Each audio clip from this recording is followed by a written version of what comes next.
अब जैसे तेजस्वी जी ने कहा 11 दिन से हम इस यात्रा पे हैं। यात्रा का नाम वोटर अधिकार यात्रा, मगर ये सिर्फ वोट का अधिकार नहीं है, क्योंकि अगर वोट चला जाएगा तो हिंदुस्तान के गरीब लोगों के पास कुछ नहीं रहेगा। ये शुरुआत वोट से हो रही है। वोट के बाद राशन कार्ड जाएगा, राशन कार्ड के बाद जमीन जाएगी, जमीन के बाद सारे के सारे अधिकार जाएंगे। आप देखिए, हिंदुस्तान का पूरा धन अदानी और अंबानी को पकड़ाया जा रहा है। जहां भी आप देखो, जमीन एक्वायर होती है, गरीब से एक्वायर होती है, कमजोर लोगों से एक्वायर होती है और बड़ी बड़ी कंपनियों को दी जाती है। इस किताब में लिखा है कि हर व्यक्ति को एक वोट मिलेगा। और महाराष्ट्र में हमने इनकी चोरी पकड़ी, कर्नाटक में इनकी चोरी पकड़ी, हरियाणा में इनकी चोरी पकड़ी। महाराष्ट्र में चुनाव होता है, लोकसभा में हम जीतते हैं, हमारी मेजॉरिटी आती है। 4 महीने बाद वही जगह उसी स्टेट में, उसी महाराष्ट्र में चुनाव होता है और हमारा गठबंधन दिखाई नहीं देता। जिस गठबंधन ने लोकसभा में जीत पाई, वो गठबंधन 4 महीने बाद गायब हो जाता है।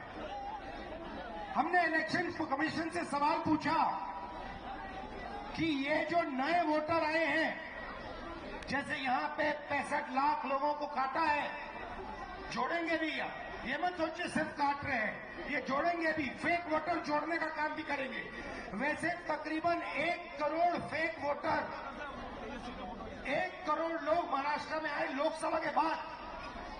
लोकसभा में वोटर लिस्ट में नहीं थे, विधानसभा में आए। महाराष्ट्र में लोकसभा में जितने वोट मिले, जितने हमें मिले, उतने विधानसभा में मिले। 1 वोट कम नहीं था हमारा। मगर जहां भी नए वोटर आए, वहां पे बीजेपी को सारे के सारे नए वोटर के वोट मिले और बीजेपी जीती। उसके बाद कर्नाटक में हमने अपनी टीम से कहा, एक सीट में चेक करो, एक सीट में महादेवापुरा में, एक असेंबली में 1 लाख फर्जी वोटर मिले और उसी असेंबली में जीतकर बीजेपी लोकसभा जीती। बाकी 6 असेंबली में कांग्रेस जीती। एक असेंबली में वोटर डाले गए, 1 लाख फर्जी वोटर, वो सारे के सारे बीजेपी को मिले और बीजेपी जीत गई। हमें मालूम है कि ये बिहार में चुनाव चोरी करने की कोशिश कर रहे हैं, इसीलिए हमने वोटर अधिकार यात्रा यहां शुरू की है कि इन लोगों को, इलेक्शन कमिश्नर को पता लग जाए कि बिहार की जनता होशियार है, सावधान है और बीजेपी और इलेक्शन कमीशन को बिहार में 1 वोट चोरी नहीं करने देगी। ये संविधान, मेरे जो दलित भाई हैं, आप भूलिए मत, ये संविधान अंबेडकर जी ने देश को दिया है। ये कोई मामूली किताब नहीं है, ये हमारे लिए पवित्र किताब है। ये किताब हिंदुस्तान की किताब है, हमारी सोच की, हमारी विचारधारा की किताब है। और मैं सिर्फ सारे के सारे दलित भाइयों से कहना चाहता हूं, आप याद रखिए, आजादी से पहले आपकी क्या हालत थी। आपको अछूत कहा जाता था, लोग आपको छूते भी नहीं थे, मारा जाता था।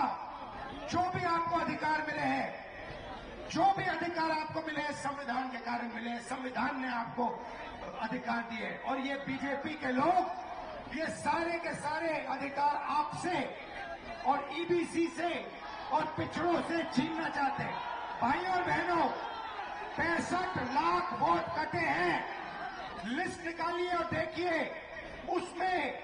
ईबीसी है, दलित है, अल्पसंख्यक है, पिछड़े वर्ग के लोग हैं, गरीब लोग हैं, किसान हैं, उसमें एक अमीर व्यक्ति का नाम नहीं है। एक अमीर व्यक्ति का नाम नहीं है।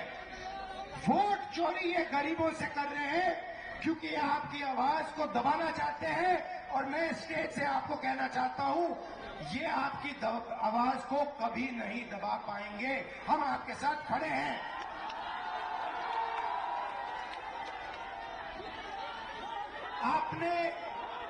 आपने पूरी की पूरी शक्ति इस यात्रा में डाल दी। छोटे छोटे बच्चे आ रहे हैं, इतने बड़े बच्चे आ रहे हैं, मेरे कान में कह रहे हैं नरेंद्र मोदी वोट चोरी करता है, नरेंद्र मोदी वोट चोरी करता है।